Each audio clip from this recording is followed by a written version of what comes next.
Ladies and gentlemen, the YouTube citizens, this is your boy Dash Tru Inferno.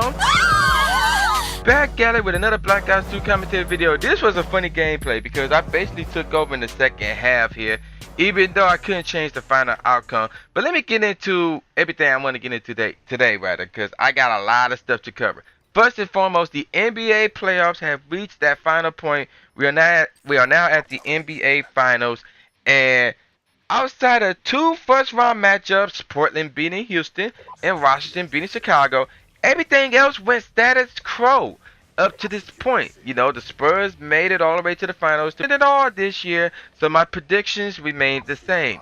Alright, enough about that.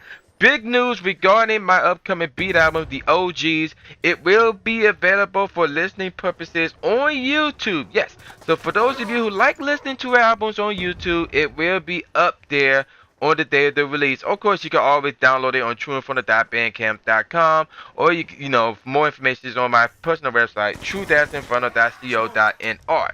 Now, let's get on the main topic here, and the main topic here is E3 news. So first and foremost, E3 is next week, and just like last year, we switching it up this year as well.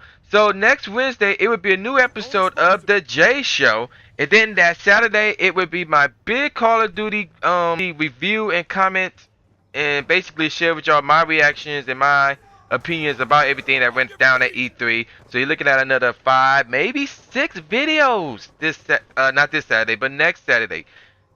So that's how it's going down next week. Now today, I'm gonna share with y'all something different, something I should have done last year, and that my 10 Q&As regarding E3. I did this last year in the form of a column as an article on a particular forum, and I did it again this year, but this time I also going to do it in video form. And just like last year, I'm also going to do a reaction video to my 10 Q&As regarding E3, as well as in column and article form. Same thing I did last year. So let's get straight into it because there's 10 questions and there's a lot I have to cover. So the first question is, which game could blow people's minds at E3? And my answer is Tom Clancy's The Division is my leading candidate. It was presented last year and it opened a lot of people's eyes. Unfortunately, it's not out yet. However, it is confirmed to be at this year's E3 and I'm expecting more this year. Now, there is a list of games that are confirmed and a list of games that are not confirmed but still can make an appearance. That info is in the description box below, as is the conference times. So you will know when Microsoft's going on stage, Sony going on stage, Ubisoft, EA, and Nintendo doing their little crappy thing, and everything else. All of that is in the description box below. Going on with this question, Uncharted 4 is another candidate for this honor. The Uncharted series has always been an outstanding series, despite me never playing any of its games before, nor do I plan on playing it. It's just not my cup of tea. Batman Arkham Knights is in third place for me, as the developers who made Batman Arkham City, in my opinion, the best Batman game ever. It was at least the best Batman game I had ever played. Yes, they will be back for this one. A dark horse for this honor is Deep Down. It was presented at last year's E3 under Capcom, as they were talking about a new engine, and it looks pretty epic. I think it was last year's E3 or that Sony PS4 press conference, one of those two. But anywho, I'm expecting more from that game this time around, as last year they were focusing more on the engine. This time they're going to be focusing more on that game. That game looked pretty sick. Number 2, which games am I looking forward to that are confirmed so far? There are only 3 that I'm looking forward to that are confirmed. The one I'm looking forward to the most, if you believe this or not, is Call of Duty Advanced Warfare. Activision, more specifically Infinity Ward, screwed up with Ghosts, obviously. This year is the beginning of a 3-year cycle involving Infinity Ward, Treyarch, and the newly added Sledgehammer, who are doing this year's game. Of course, this is all old news for most of you. As someone who's been playing COD since Modern Warfare 2, I hope Advanced Warfare can get me back into COD and not make me play Black Ops 2 for another year. Next on this list is Tom Clancy's The Division. I talked about this a bit while answering the last question, but I'm still on the fences about getting this game. The presentation may make me change my mind though, so who knows.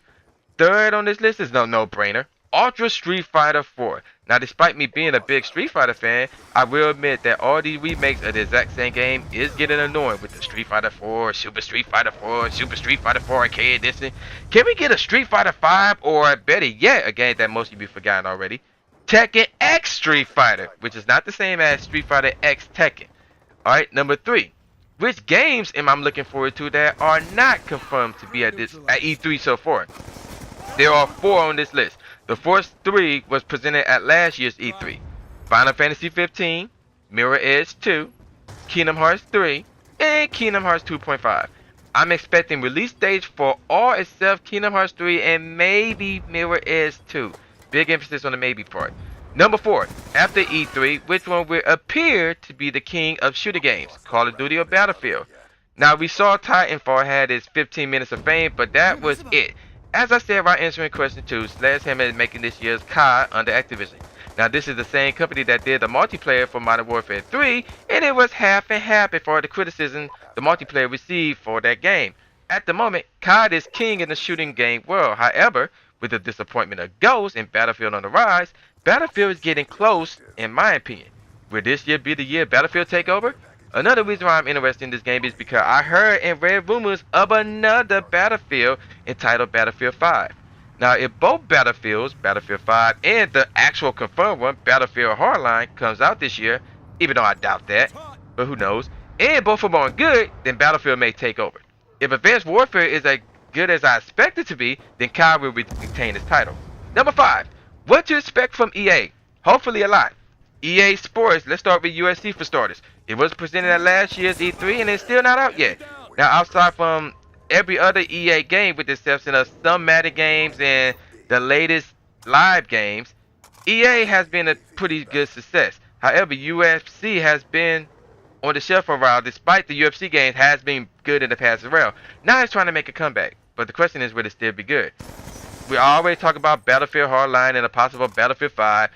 Dragon Age Inquisition is expected to be at E3 and it will be huge. EA may show not 1, not 2, sounded like LeBron James, but possibly 3 Star Wars games. Yes, 3 Star Wars games. One of them is confirmed in the form of Star Wars Battlefront. The other 2 are Star Wars Attack Squadron and one by Viscera Project. And of course the Sims 4 will obviously be there. I also mentioned Mirror Edge 2 already, and of course the usual FIFA, Tiger Woods, NHL, and Madden, and a possible appearance from Mass Effect 4. But the biggest mystery in my eyes is NBA Live. Will there be a new one? I hope not. Okay, question number 6. What about Ubisoft? We all know about the new Assassin's Creed Unity game, but I also mentioned Assassin's Creed Comet as well in my prediction video. Go watch that. Also, Far Cry 4 is confirmed at E3 as well. And as mentioned already, you know, The Division.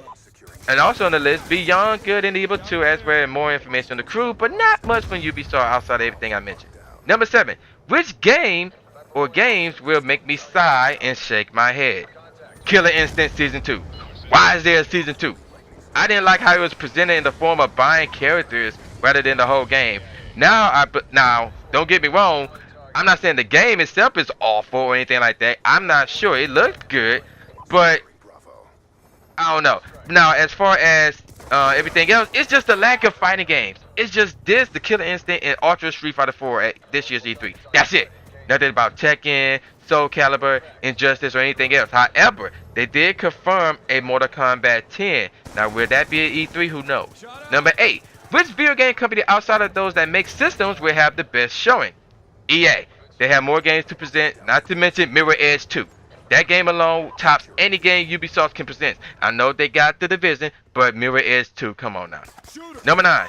Once again, Nintendo is not showing up at E3 but doing another digital event. What must Nintendo do to save itself this time around? First of all, let me address that Super Smash Bros. Tournament.